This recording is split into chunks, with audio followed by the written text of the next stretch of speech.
As eleições presidenciais da Argentina acontecem em outubro desse ano e, de acordo com uma pesquisa realizada por um grupo de consultores políticos da Federico Gonçalves e Associados e divulgada há alguns dias, o candidato à presidência, deputado Javier Milei, de 52 anos, que é conhecido como Bolsonaro argentino, lidera as intenções de voto.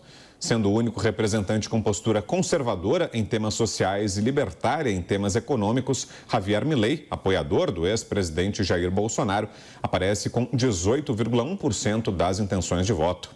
Mota. Olha, eu não sei se é adequado chamar o Javier Milei de Bolsonaro da Argentina. O Javier, ele é economista e ele se descreve como um libertário ou um anarcocapitalista. É uma descrição bastante diferente da posição política do presidente Bolsonaro, que eu acho que poderia ser mais adequadamente descrito como conservador com uma postura liberal da economia. O Javier Milei é adepto da escola austríaca de economia, que defende o liberalismo econômico. É a escola representada por pensadores como Hayek, Mises. Então, há convergências entre o pensamento do Javier Milei e do presidente Bolsonaro, por exemplo, na defesa do porte livre de armas e na abordagem liberal da economia, né, com menos intervenção do Estado. Mas há divergências importantes. Por exemplo, até onde eu sei, o Javier defende a legalização das drogas. Ele pode ser considerado um político libertário, essa é a posição. Existem pontos em comum entre o conservadorismo e o libertarianismo. Existem alguns pontos em comum. O principal deles é a defesa da liberdade individual. Agora, de qualquer forma, o Javier Milei é uma excelente novidade em uma América Latina ainda infectada pelo terrível vírus esquerdista. Quem sabe os argentinos já não estão cansados dessa intoxicação populista peronista. Quem sabe o Javier não se revela nas urnas um fenômeno. Nesse sentido, sim, ele poderia ser comparado ao presidente Bolsonaro. Diga, Pavê. É complicado você reduzir uma pessoa a outra, né? Fisicamente, ele até lembra, né? O olho azul, a pele clara, um pouco do traço do nariz, mas a gente não pode reduzir um ao outro. É um erro. Da mesma maneira que reduzir o Bolsonaro ao Trump, reduzir o Javier Milei ao Bolsonaro, cada um é cada um. As diferenças de escola foram muito bem esclarecidas pelo Mota. Nós temos um sujeito na Argentina que é mais voltado à ideologia libertária, ou seja, o libertário, ele abandona, né, as questões do conservadorismo.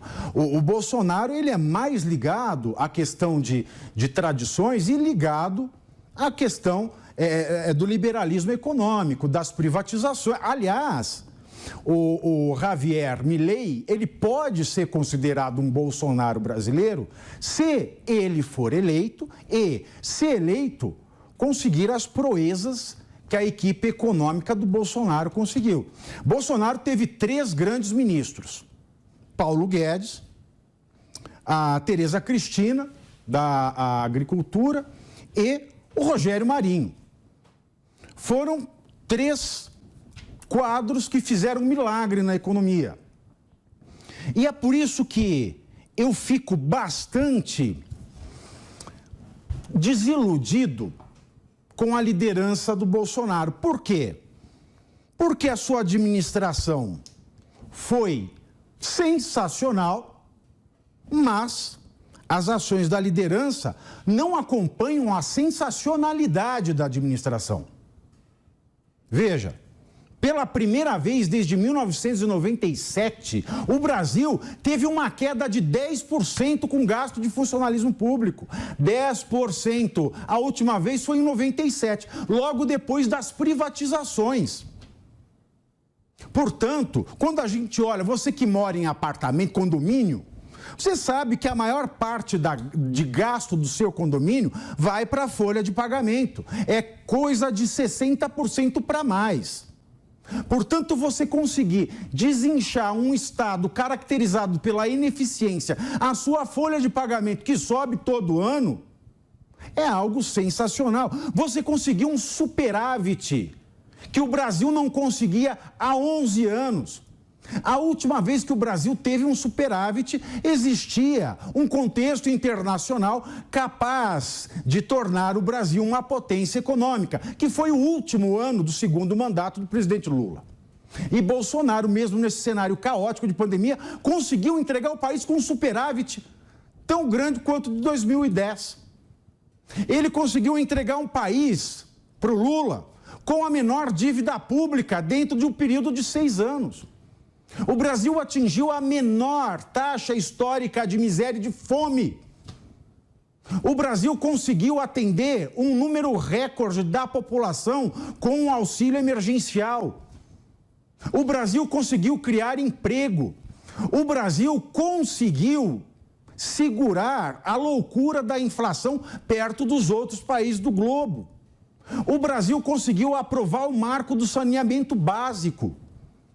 Portanto, se ele soubesse canalizar melhor a sua liderança e discursar, ser claro, deixar de ter enigmas, ele seria certamente reeleito. Eu não tenho dúvida disso. Mas, infelizmente, é por isso que eu fico desapontado quando eu vejo o Bolsonaro falando numa igreja lá nos Estados Unidos e não falando para o seu público brasileiro. E não falando diretamente com as pessoas que estão aqui, os seus eleitores. E não falando para aquelas pessoas que depositam nele uma fé semelhante ou quase tão semelhante àquela que eles depositam no seu próprio Deus, em Jesus. Que conferem a ele uma fé religiosa. Eu sinto muito, porque ele deveria falar diretamente para os seus liderados. Porque ele conseguiu fazer um governo sensacional. Resultados fora de série. Não há país no mundo com resultados tão positivos num cenário tão caótico como o da pandemia. Mas cadê a liderança?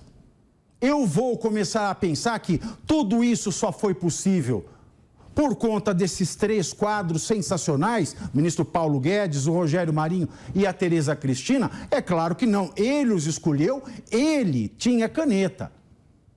Mas ele precisa se valer desta liderança e ele precisa se aproveitar das coisas magníficas que ele conseguiu fazer na sua administração e não destruir tudo através de discursos desconexos com os seus feitos ou até mesmo antagônicos com os seus feitos.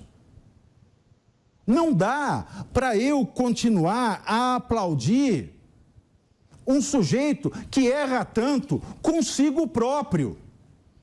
Não é justo para com ele mesmo, que foi alçado à condição de líder da direita, que conseguiu feitos extraordinários e que é vítima dele próprio, do seu discurso, que não vai de encontro com aquilo que realmente acontece. E isso me deixa muito revoltado. Revoltado por estar dentro do espectro ideológico da direita e também por aqueles que depositam nele fé. Primeiro porque não se deve depositar fé, não se pode depositar fé em outro ser humano.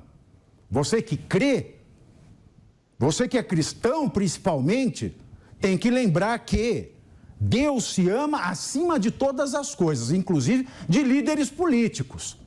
Portanto, a gente não tem que depositar fé, a gente tem que ser racional e sempre buscar o fato de que as suas ações correspondem com o discurso.